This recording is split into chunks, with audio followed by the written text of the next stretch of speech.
And we thought this would be a fitting and appropriate Sunday to mention a couple of people from our local congregation that are going to be going to do some world missions. And so Melanie Rice and Deb Case, they're going to come forward and tell us a little bit about a trip that they're going to be taking this coming August.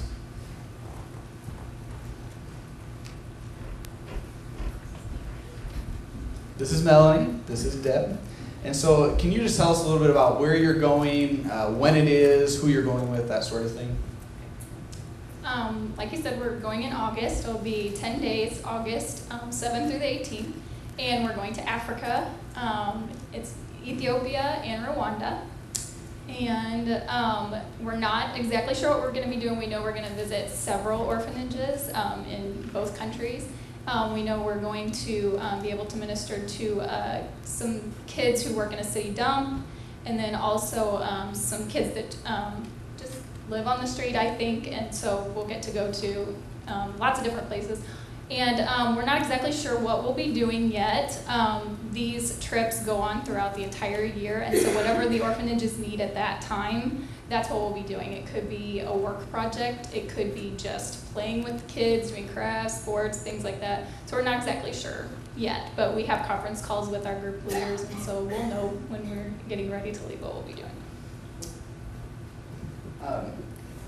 Now, as enticing as what you're saying is to go and hang out in a city dump and orphanages and whatnot, I'm sure everybody here is jealous and wants to go and do that. What made you want to do that? What are some of your reasons for wanting to go and do something like this?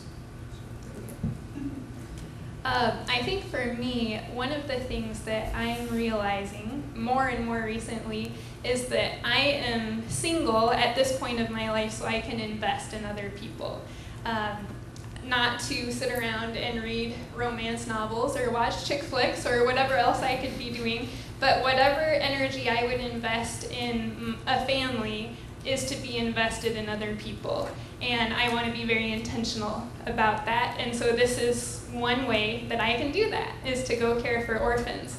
The other thing that I've been thinking about is that these orphans are in circumstances that are telling them that they have been abandoned and forgotten. And but that's not true. God has not abandoned them. He has not forgotten them. And I want to be able to be a tangible expression of God's heart that says, you are seen, you are not abandoned, you are loved. And so that's the heart of why I'm going. And I am not single, but she has rubbed off on me in that way, because I shared in this first service, my husband and I have been struggling with infertility for almost 3 years now, and so I always question, why is this happening?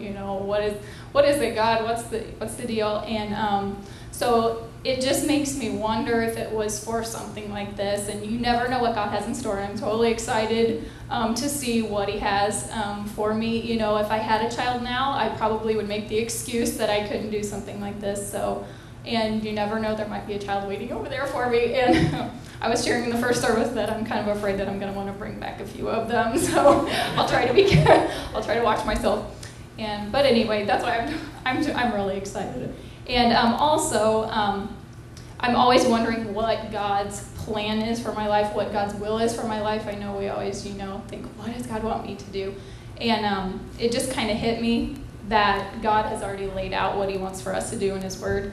And the call of the organization that we're going for is called Visiting Orphans. And the verse that they use for their call is James 1:27, that says, "Pure religion in the sight of God is this, to care for orphans and widows in their distress." And so I just really like that, because it's just plain and clear that that is part of God's will, is to take care of orphans. And so, again, that's just something that we want to be a part of. Well, I think it's great. It's the idea of incarnational ministry, incarnational leadership, and not just sitting and talking about what it means to be Christ-like, but going out and doing the work that Christ has called us to do. And so we're proud of you guys, and we're excited for you. And just a couple of things that I think we can be doing as a church to support them. I'm sure they would like prayer cover as leading up to that trip. I'm sure Jeff would like people praying for his wife as she's over there away, and I think that's one of the best things that we can be doing. But there also is a financial cost to doing this trip, and it's $3,600 per person, and that is something that they're raising on their own. And so we just wanted to extend a call to you guys, and if this is something that you would like to invest in,